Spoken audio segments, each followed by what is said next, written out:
Hello बच्चों, हम लोग अगली प्रमेय पढ़ेंगे त्रिभुज वाले चैप्टर का। एंगल समरूपता है। यदि एक त्रिभुज के दो कोण एक अन्य त्रिभुज के क्रमशः दो कोणों के बराबर हों तो दोनों त्रिभुज समरूप होते हैं। यानी एक त्रिभुज के दो कोण दूसरे त्रिभुज के दूसरे कोण के बराबर हो, त्रिभुज समरूप होते हैं। तो ये बहुत आसान इसके प्रूफ है। यानी एक त्रिभुज ये ले लिए, एक त्रिभुज ए बी सी लिए, और एक त्रिभुज जो है ये ले लिए डी ई एफ। तो कह रहा दो कोण, मान ले कि कोण ए बराबर कोण डी दिया है और कोण बी बराबर कोण ई दिया है। तो सिद्ध करना है कि ये दोनों त्रिभुज समरूप है। अगर हम सीधे कोण सी जो है कोण एफ के बराबर है तो हम जानते हैं दोनों त्रिभुजों में त्रिभुज के तीनों अंतर कोणों का योग 180 अंश होता है। तो कोण ए धन कोण बी धन कोण सी बराबर 180 अंश, और यही कोण डी धन कोण ई धन कोण एफ बराबर भी 180 अंश होता है। तो ए जो है ए और डी के बराबर है, तो ये बराबर हो जाएगा, कट जाएगा। और कोण बी जो है कोण ई के बराबर, कोण बी और कोण ई, तो कोण सी जो है कोण एफ के बराबर है। तो इससे पूर्व वाली प्रमेय हुई है, यदि एक त्रिभुज के तीनों कोण दूसरे त्रिभुज के तीनों कोण के बराबर हों तो त्रिभुज समरूप होते हैं या भुजाएं समानुपातिक होती है। इससे पिछली प्रमेय हुआ है। तो ये उपप्रमेय है, एंगल समरूपता उपप्रमेय है।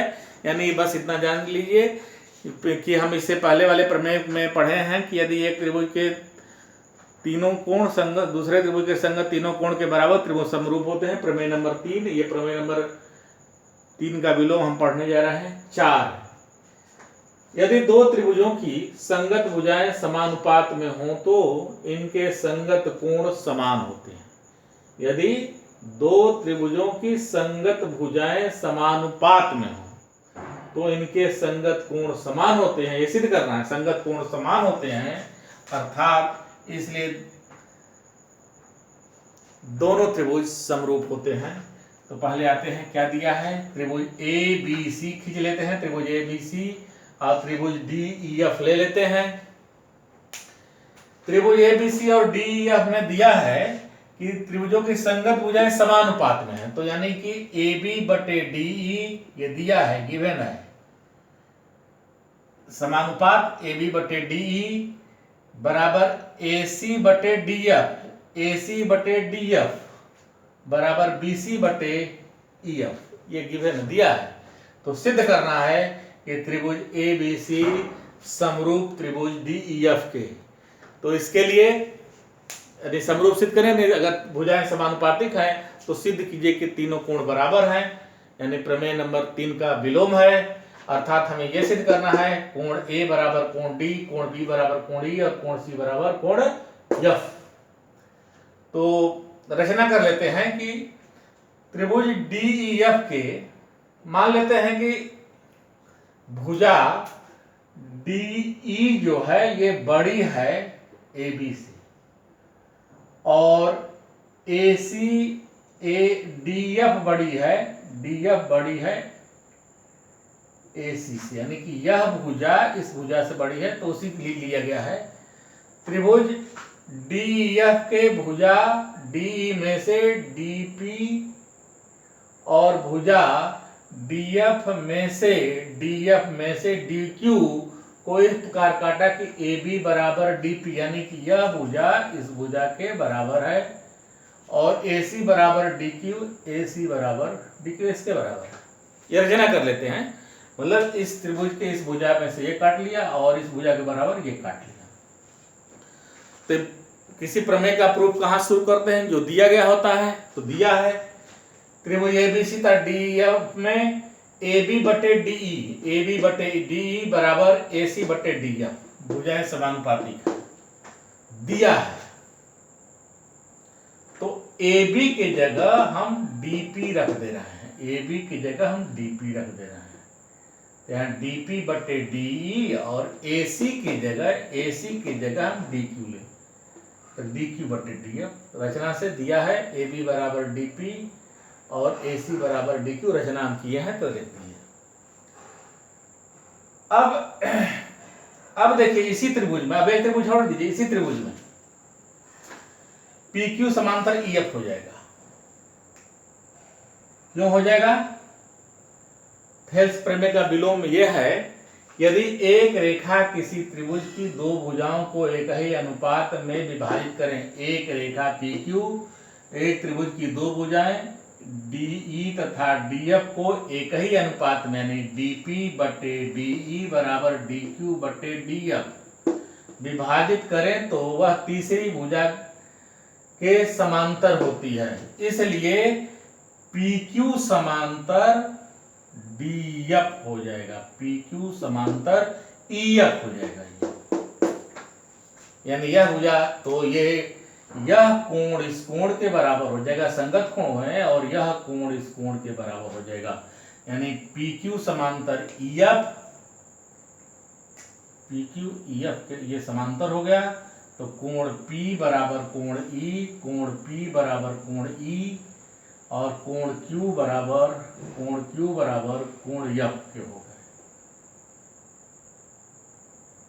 ये संगत कोण है, इसलिए त्रिभुज DPQ समरूप DEF। DPQ समरूप क्यों? एंगल समरूपता से, यानी एक त्रिभुज के दो कोण दूसरे त्रिभुज के दो कोण के बराबर हो जाएं तो दोनों त्रिभुज क्या हो जाते हैं? समरूप हो जाते हैं। लेकिन हमें तो ये सिद्ध करना है कि यह पूरा त्रिभुज इस त्रिभुज के समरूप है, तो हम इसमें आगे बढ़ते हैं। अब ये त्रिभुज समरूप हो गए, तो इसलिए DP बटे में DE बराबर PQ बटे में EF हो जाएगा। समरूप हो गए तो हमें करना पड़ेगा, ये समीकरण नंबर हम लोग 1 कर लेते हैं। अब हम आते हैं आगे, हम इसमें आते हैं DP बटे DE बराबर PQ। तो DP का मान हम यहां रचना से लिख देते हैं AB। इसलिए AB बटे में DE बराबर PQ बटे में EF। ये समीकरण नंबर 2। समीकरण 1 और 2 को ध्यान से देखिए। 1 और 2 को जब हम ध्यान से देखते हैं तो पाते हैं कि इसका दाहिना पक्ष बराबर है, ये बराबर है, इसलिए ये बायां पक्ष बराबर हो जाए। इसलिए AB बटे DE बराबर DP बटे में DE। तो D खत्म हो जाएगा, इसलिए AB बराबर DP। AB बराबर नहीं PQ बटे EF और DP बटे DE, DP बटे DE, यहाँ PQ बटे EF है। तो यह भुजा इस भुजा के बराबर है, तो ये तो सिद्ध नहीं, इस तरह नहीं होगा। आते हैं फिर से आते हैं।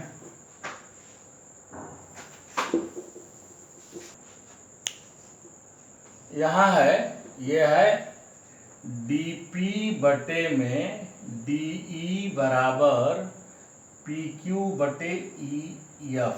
ये समीकरण नंबर 1 है। यहाँ से मान लीजिए ये वाला यहाँ लिख दिए।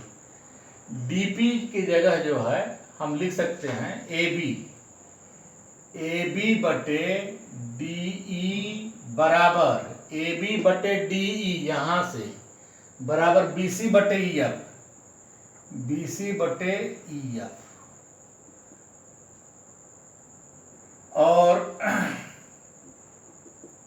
BC बटे EF, यहाँ AB और डीपी बराबर हैं, इसलिए हम लिख सकते हैं डीपी बटे डीई बराबर बीसी बटे ईएफ। ये और ये देखिए सेम है, बायां पक्ष ये दोनों बराबर है, इसलिए ये समीकरण 2 है। समीकरण 1 एवं 2 से यहां से देख लेते हैं, यहां से हो जाएगा पी क्यू बटे में ई एफ बराबर बी सी बटे में ई एफ, ये खत्म हो जाएगा, इसलिए पी क्यू बराबर हो जाएगा बी सी, पी क्यू बराबर बी सी हो जाएगा। अब ये पी क्यू जो है इस बी सी के बराबर हो जाएगा। तो हम लोग आते हैं अब त्रिभुज ए बी सी तथा त्रिभुज डी पी क्यू में देखिए ए बी बराबर डी पी, रचना से ए बी सी बराबर पी क्यू, यहां सिद्ध किए हैं और ए सी बराबर डी क्यू, रचना से, इसलिए त्रिभुज ए बी सी सर्वांगसम त्रिभुज डी पी क्यू के सर्वांगसम हो गया। कैसे? साइड साइड साइड से, इसलिए कोण ए बराबर कोण डी, ये सीपीसीटी हो गया। अब यहां पर देखिए कोण ए बराबर कोण डी हो गया, देखिए कोण ए बराबर कोण डी है, ये तो सिद्ध कर चुके हैं, पहले ही सिद्ध किए जा चुके हैं, इसलिए त्रिभुज ए बी सी समरूप त्रिभुज डी ई एफ के, यही है प्रूव्ड है। यानी एक त्रिभुज की तीनों भुजाएं समानुपातिक है, एक त्रिभुज की तीनों भुजाएं दूसरे त्रिभुज के तीनों भुजाएं के समानुपातिक हों तो त्रिभुज समरूप होते हैं। यानी भुजाएं समानुपातिक हैं तो कोण बराबर होंगे, कोण बराबर हैं तो भुजाएं समानुपातिक होंगी। यही जो है ये जो है समानुपातिकता प्रमेय है, ये साइड साइड साइड या भुजा भुजा भुजा समानुपातिकता प्रमेय कहते हैं इसे पिछली वाला है कोण कोण कोण समानुपातिकता प्रमेय है। तो इसको भली भांति आप तैयार कर लें। इस तरह हम लोग जो है 4 प्रमेय लगभग इसका जो है समाप्त कर दिए हैं। बहुत बहुत धन्यवाद।